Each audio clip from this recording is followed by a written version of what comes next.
Les affrontements entre l'Arménie et l'Azerbaïdjan ont éclaté dimanche. Les dirigeants des deux pays se sont accusés mutuellement d'avoir déclenché les dernières violences. Les responsables arméniens ont déclaré la loi martiale, tout comme l'Azerbaïdjan, mais seulement pour certaines régions.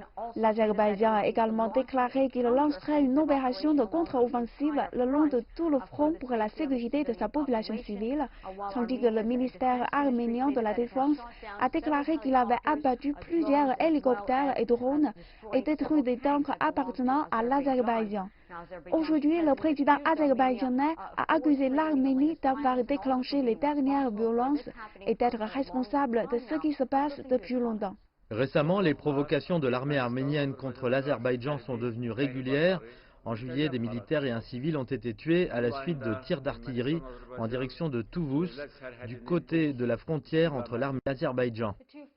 Les deux anciens pays soviétiques sont depuis très longtemps en conflit, depuis des décennies en fait. Ils se sont affrontés en 2016, où une nouvelle escalade de la violence avait fait plus de 200 morts.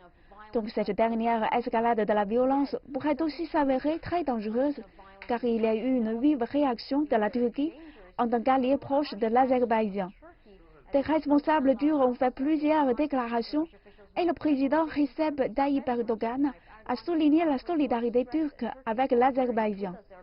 Le ministère turc des Affaires étrangères a lui accusé l'Arménie de violer le droit international, tandis que le ministre turc de la Défense a souligné que Bakou serait soutenu par tous les moyens.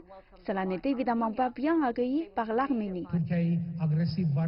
Le comportement agressif de la Turquie, qui s'est montré très dangereuse, en particulier pendant les événements de juillet et qui continue aujourd'hui, suscite de sérieuses inquiétudes. Le fait que la Turquie maintienne un tel comportement dangereux est stressant, avec des conséquences dévastatrices pour le Caucase du Sud et les régions adjacentes. Il y a eu d'autres réactions également.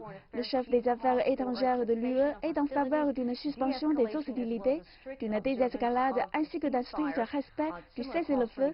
Des appels similaires pour des négociations ont également été lancés par la Russie et la France.